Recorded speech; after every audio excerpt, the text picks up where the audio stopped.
In a verse of the Quran, the fecundating characteristic of the winds and the formation of rain as a result are mentioned. And we sent the fecundating winds, then caused water to descend from the sky, therewith providing you with water in abundance.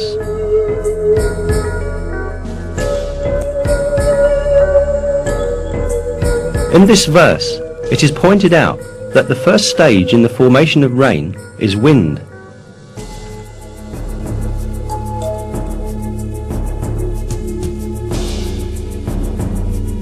Until the beginning of the 20th century, the only relationship between the wind and the rain that was known was the wind's driving clouds. However, modern meteorological findings have demonstrated the fecundating role of the winds in the formation of rain. This fecundating function of the wind works in the following way.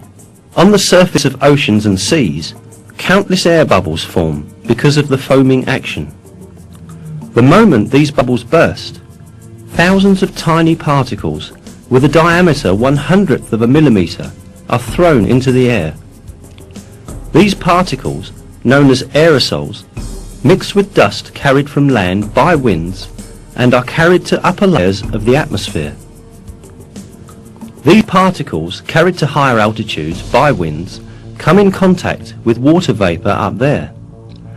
Water vapor condenses around these particles and turns into water droplets.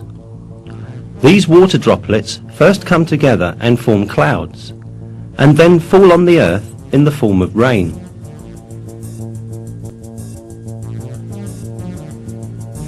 As seen, winds fecundate the water vapor floating in the air with the particles they carry from the sea, and eventually help the formation of rain clouds.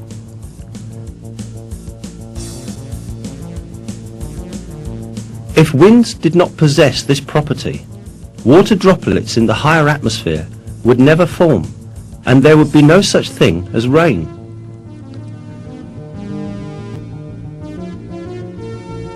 The most important point here is that this critical role of the winds in the formation of rain was stated centuries ago in a verse of the Quran, at a time when people knew almost very little about natural phenomena.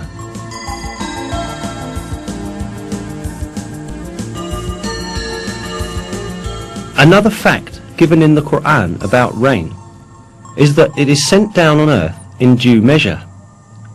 This is mentioned in Surat Az-Zukhruf as follows: "It is He who sends down water in due measure from the sky, by which we bring a dead land back to life.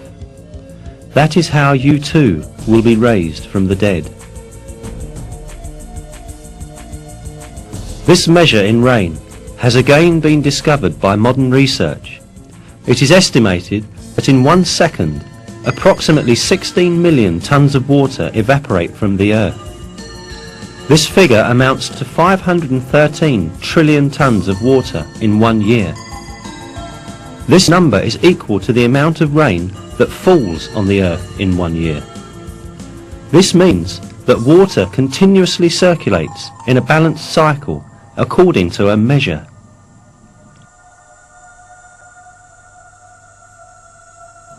Life on Earth depends on this water cycle. Even if people had used all the technology in the world, they would not be able to produce this cycle artificially.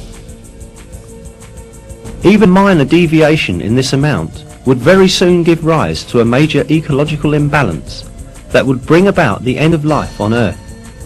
Yet, this never happens, and the rain keeps falling every year in exactly the same amount, just as is revealed in the Quran.